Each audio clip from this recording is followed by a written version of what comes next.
नमस्कार दोस्तों, स्वागत है आपके यूट्यूब चैनल पर। और आज मैं आपके लेके आ गया हूँ क्लास 10th के फिजिक्स के 100% एग्जाम कमिंग क्वेश्चंस।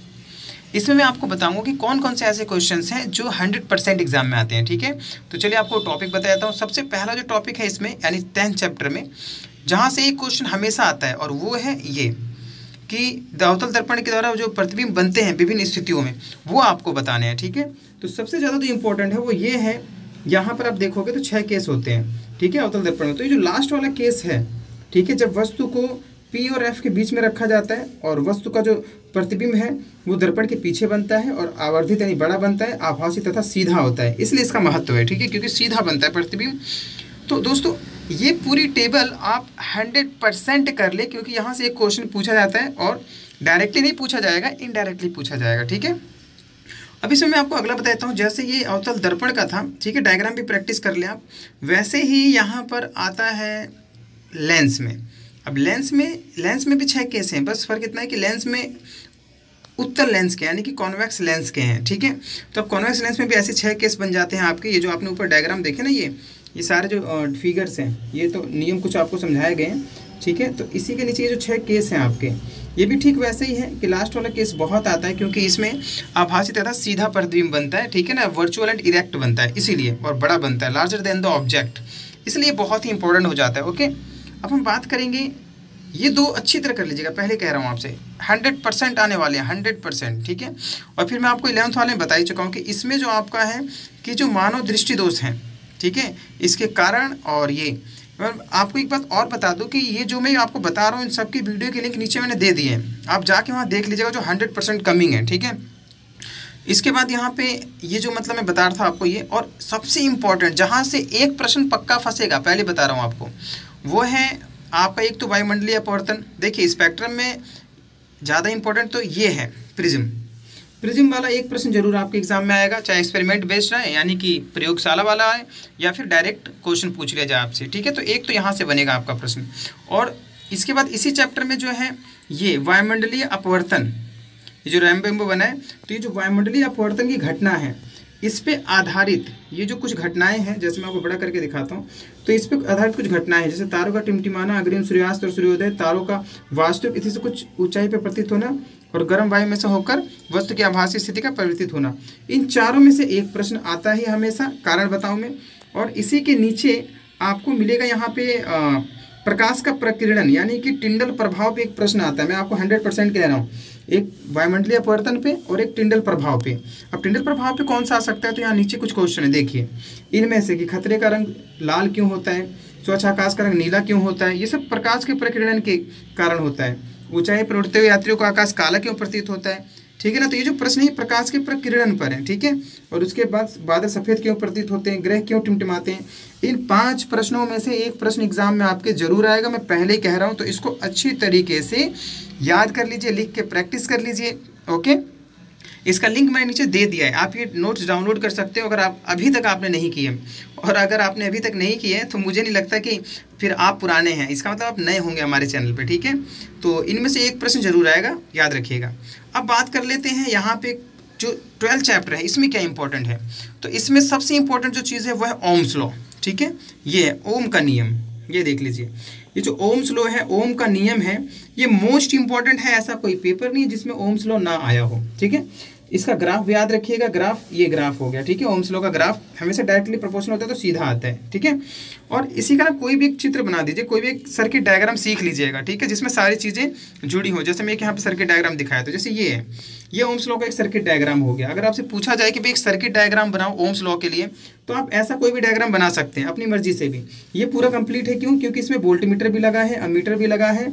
ठीक है, और इसमें स्विच भी लगा हुआ है, बैटरी भी लगी है और लोड भी लगे, रेसिस्टेंस भी लगे हुए हैं। ठीक है, प्रतिरोध भी लगा है, तो इसीलिए ये कंप्लीट है। तो ओम्स लॉ में यानी ओम के नियम में अगर कोई सर्किट डायग्राम बनाने के लिए आता है तो आप ये वाला बना सकते हो। ओके, ध्यान रखिएगा।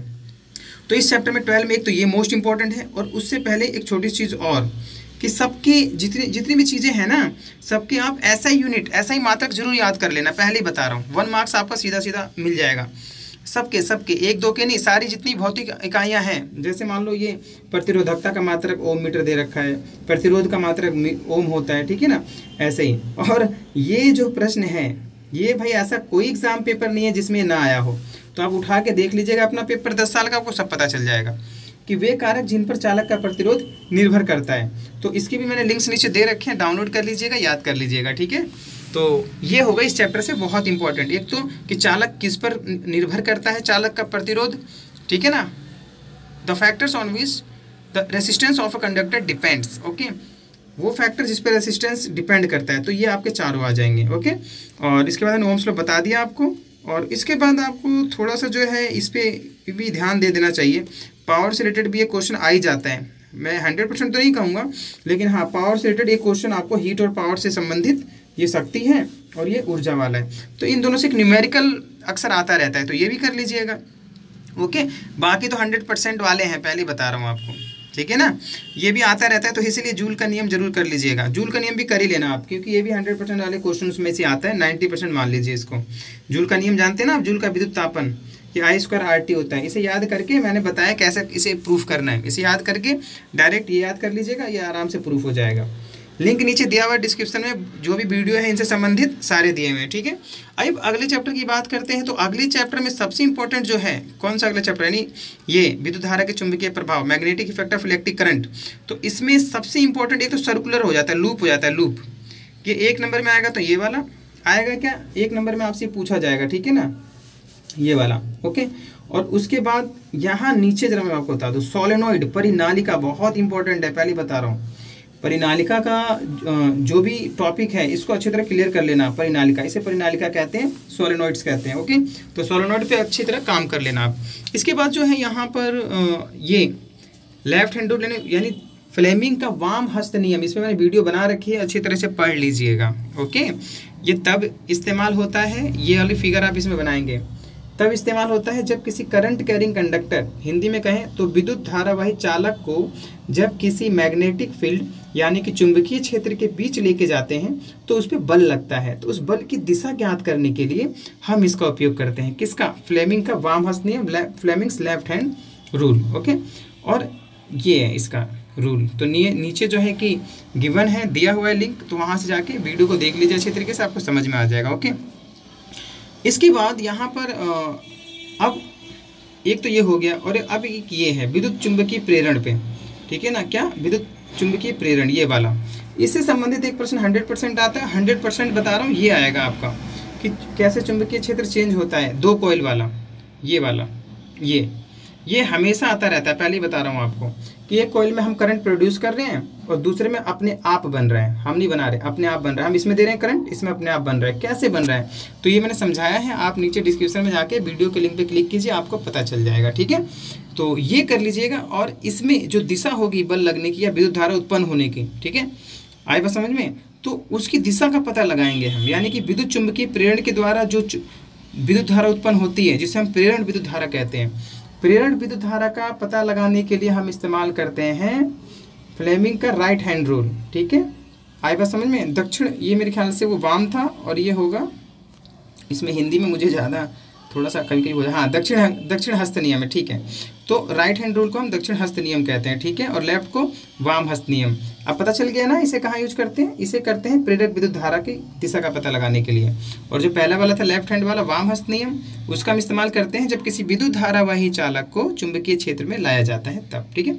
विद्युत जनित्र की एक अलग से वीडियो मैंने बना रखी है, आप उसे देख लीजिएगा, और विद्युत मोटर की भी एक वीडियो मैंने बना रखी है, तो उसे भी देख लीजिएगा, ठीक है।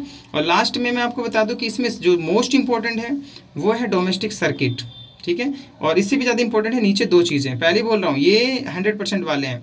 2 चीज़ें कौन सी भाई, तो पहली चीज़ ये है कि एक तो भूसंपर्क तार और दूसरा अतिभारण, यानी कि ओवरलोडिंग और अर्थिंग वायर, ठीक है। एक थोड़ा नीचे आओगे तो इसकी युक्ति, इन दोनों से बचने के लिए ये जो युक्तियाँ हैं, ये 3 नंबर का सवाल आएगा, अच्छी तरह कर लीजिएगा, आपको पूरे नंबर मिल जाएंगे, ठीक है। तो इतना याद कर लेना और देख लेना। 14 चैप्टर में तो भाई कुछ इंपॉर्टेंट बताना पॉसिबल नहीं है, क्योंकि 14 में कहीं से भी आ जाता है, ठीक है ना, 14वां ऊर्जा के स्रोत में से कहीं से भी आता है, तो इसमें प्रेडिक्शन करना बड़ा मुश्किल हो जाता है, ठीक है। तो मैं आपको उल्लू नहीं बनाऊंगा, जहाँ से मेरी अच्छी पकड़ है मैं वहाँ से आपको बता रहा हूँ, जो मेरा अनुभव कहता है, ठीक है। तो आप इसलिए इन टॉपिक्स को अच्छी तरह से प्रिपेयर कर लीजिए, क्योंकि आपके एग्ज़ाम में ये आपको स्कोर बहुत अच्छा देंगे। तो इसीलिए अगर आपको कुछ और भी प्रॉब्लम हो तो आप जो है नीचे वीडियो के नीचे कमेंट सेक्शन दिया, वहाँ पे जाकर अपनी बात को लिख दिया, मुझ तक पहुँच जाएगी, जो भी हो सकेगा मैं दे दूंगा। अगर लिंक नहीं मिल रहा तो लिंक मैं आपको गिवन यानी प्रोवाइड करवा दूंगा, आप मुझे कमेंट कर दीजिएगा, ठीक है। बाकी लिंक नीचे दिए हुए, आप वहाँ जाके आराम से देखिए। और दोस्तों वीडियो अगर पसंद आ गई हो तो लाइक कर लिया करो यार, ठीक है, और शेयर कर दिया करो। मिलते हैं नेक्स्ट वीडियो में, तब तक के लिए थैंक यू, बाय बाय।